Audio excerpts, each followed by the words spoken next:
কি রে শরীফ, 3 দিন হলো এসেছিস, সেই থেকে দেখছি তোর চোখের পানি শেষ হয় না। কি হয়েছে তোর? বাবাকে মারছি, তাতে কোনো দুঃখ নাই আমার, কিন্তু পারুলের সাথে যদি আমার বিয়ে ঠিক না হতো তাহলে পারুলকে আমার মরতে হতো না।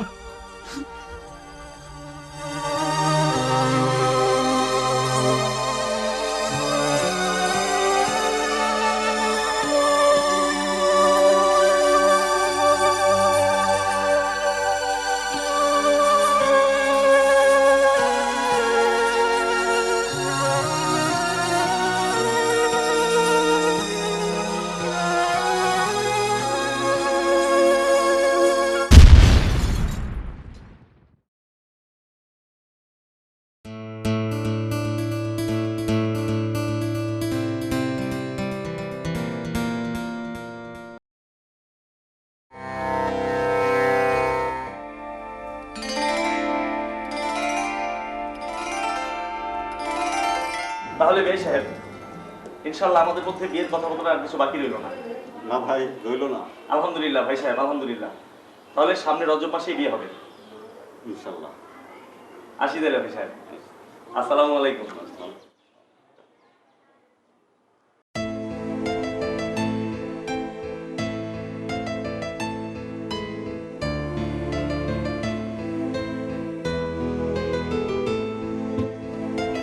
পারুল, কি বলেছিলাম না তোমাকে আর আমাকে পৃথিবীর কেউ আলাদা করতে পারবে না? দেখলে এবার?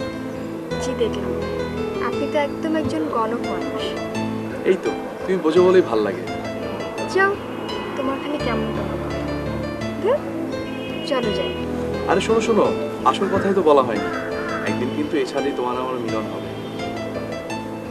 তুমি থাকবে ওই দিকটায় আর আমি থাকবো এইখানে। এই ছাদটা না আমার অনেক প্রিয়, কিন্তু দেশের যে অবস্থা, মা না এখন আর এই ছাদটাতে একদম আসতে দেয় না।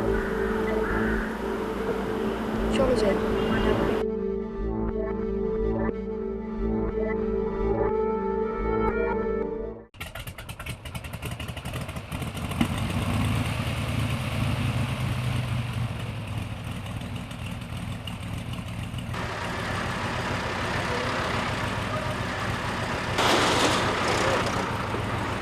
পারুলের মা, বলো তো কি করি?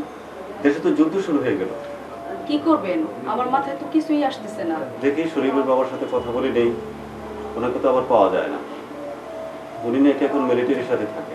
আমার না কেমন জানি ভয় লাগতেছে।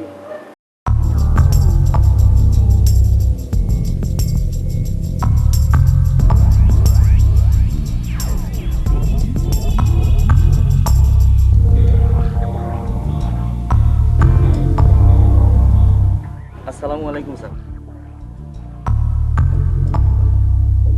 हम सच्चा पाकी है सर, मुक्ति को साथ हमारे कोई लेना देना नहीं सर। शाबाश, साला मुक्ति, मुक्ति को तलाश लगाओ। बिल्कुल सर, आपको तकलीफ का कोई बात नहीं सर, मैं संभालूंगी। आप आज रात में मेरे साथ खाना खाएगा सर। खाना? खाना तुम्हारे साथ? अच्छा, बहुत अच्छा। मैं इंतजाम करता हूँ सर। जाओ, खाना रेडी करो।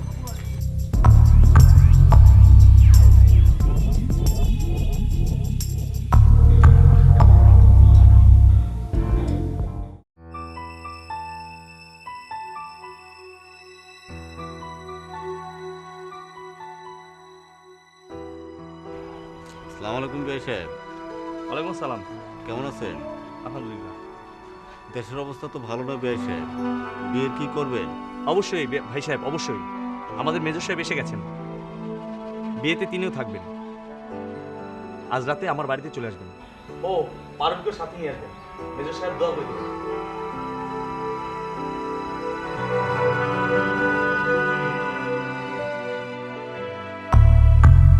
খবরদার, কোনো অবস্থাতেই এই কাহিনী যেন কেউ না জানে।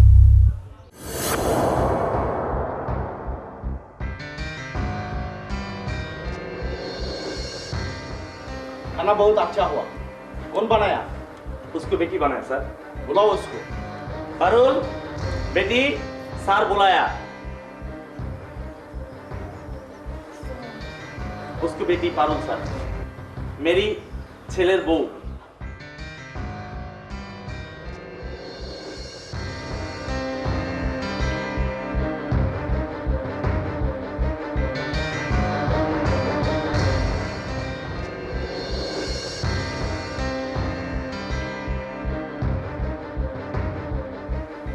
বাবা শরীফ, তোমাকে তো বলাই হয়নি। মেজর সাহেব বলেছেন আজ রাতে পারুলকে ক্যাম্পে নিয়ে যেতে। এটা পেয়ারা পাকিস্তানকে বাঁচানোর জন্য অত্যন্ত জরুরি। বাবা এটা কিভাবে সম্ভব? এটা আপনি কি বলছেন? মেজর সাহেব বলেছেন কোনো সমস্যা নেই, গন্ডগোলটা শেষ হলে তোমাকে করাচি নিয়ে বিয়ে দেবে। বাবা বাবা আপনি কি বলছেন? আপনি জানেন এটা এটা কোনোভাবেই সম্ভব না। আলবাত সম্ভব। যারা পাকিস্তানের জন্য জীবন উৎসর্গ করতে পারি, আর তো সামান্য ছেলের বউ। না বাবা না, এটা সম্ভব না বাবা। পেয়ারা পাকিস্তান কোনোভাবে আলাদা হইতে দেওয়া যাব না। আমগো দেশ আমগোই রক্ষা করতে হইব। শান্তি কমিটি জিন্দাবাদ, শান্তি কমিটি জিন্দাবাদ।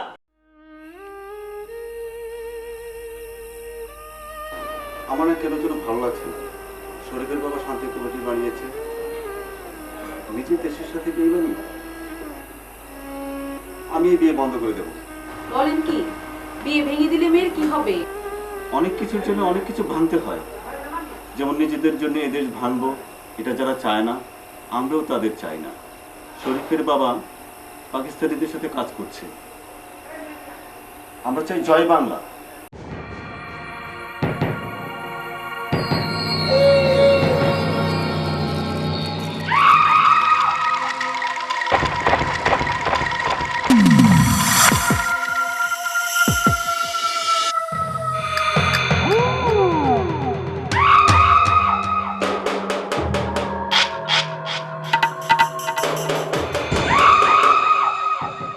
দেশে এত সকালে আসলাম তোমার মেয়েটাকে দেখতে।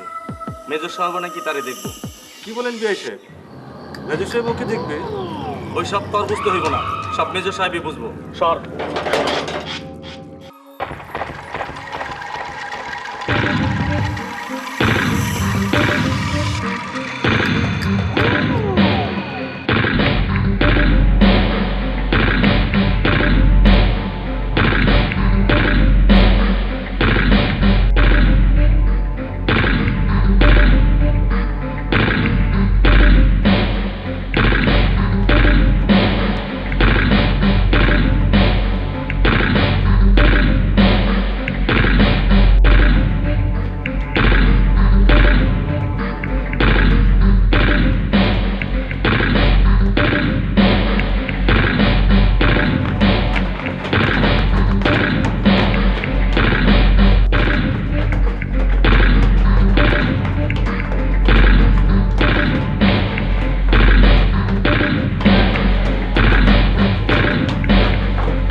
নির্লজ্জ মেয়ে ছেলে আত্মহত্যা করেছে, মহাপাপ করেছে, মহাপাপী। এই তার জানাজা হবে না, তোমরা কেউ তার জানাজা দেবে না, কেউ না। আমরা তাদের কথাই বলতে এসেছি। এদেশে কোটি মানুষ যুদ্ধ করেছে, তারা করেনি। তারা আলাদা ছিল। তারা ৭১-এ যা আলাদা করার প্রয়োজন ছিল তার বিরোধিতা করেছে। যা আলাদা করার চিন্তাও করা যায়নি তার সবই করেছে আলাদা। বাবার কাছ থেকে ছেলে, ভাইয়ের কাছ থেকে বোন, মায়ের কাছ থেকে সন্তান সবই আলাদা করেছে তারা। যে কারণে ছাদ থেকে ঝরে পড়েছে পারুল, জীবন থেকে ঝরে পড়েছে পারুলের মতো নাম না জানা লাখো প্রাণ। আর তারা এসব করেই ঝরে পড়েছে মানুষের মন থেকে। ৭১-এ সোনালি রোদ্দুরের বসবাস করা ছাদগুলোকে তারা অন্ধকার বানিয়েছিল নির্মমতায়, নির্লজ্জতায়। মহাকাল যাদেরকে অভিশপ্ত করেছে, একদিন তাদের মাথার উপরও ছাদ থাকবে না।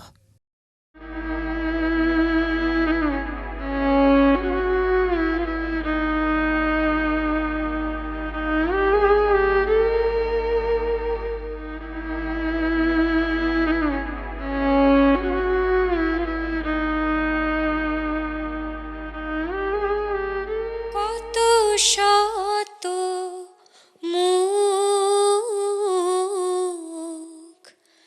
কত শত নাম, কত শত চোখ হয়েছে নীলাম, কত শত গল্প